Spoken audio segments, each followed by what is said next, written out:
Institut Montaigne, Terra Nova, Fondapol ou encore la Fondation Jean Jaurès. Mais qui se cache donc derrière tous ces think tanks et groupes de pression?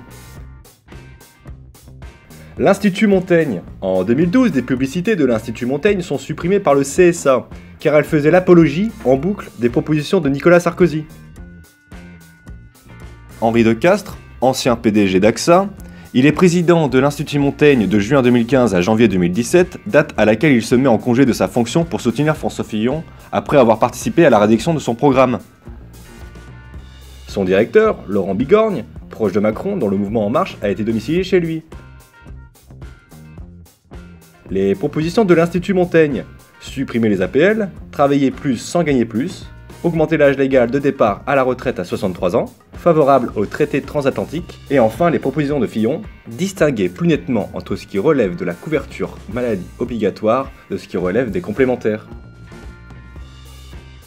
Terra Nova, think tank proche du Parti Socialiste créé par Olivier Ferrand, ancien député PS. Il avait recommandé en 2012 aux dirigeants du Parti Socialiste de ne plus rechercher les voix des classes populaires, mais plutôt de se concentrer sur le vote communautariste. En 2017, Terra Nova propose d'ajouter 2 jours fériés supplémentaires au calendrier, une fête musulmane et une fête juive. C'est une revendication de l'UEIF, proche des frères musulmans.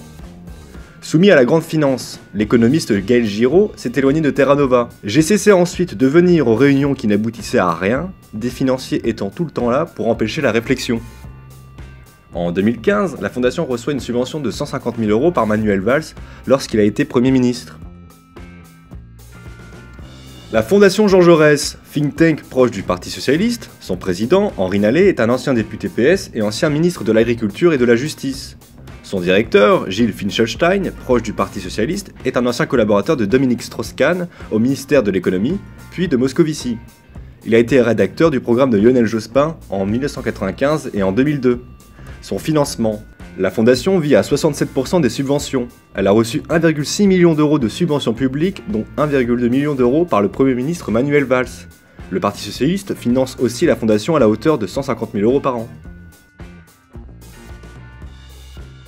Fondapol, think tank proche du Parti Les Républicains, présidé par Nicolas Bazire, ancien directeur de cabinet de Balladur, renvoyé en correctionnel dans l'affaire Karachi.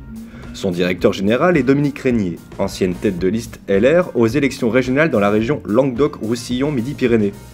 C'est l'un des organismes les plus richement subventionnés par l'État.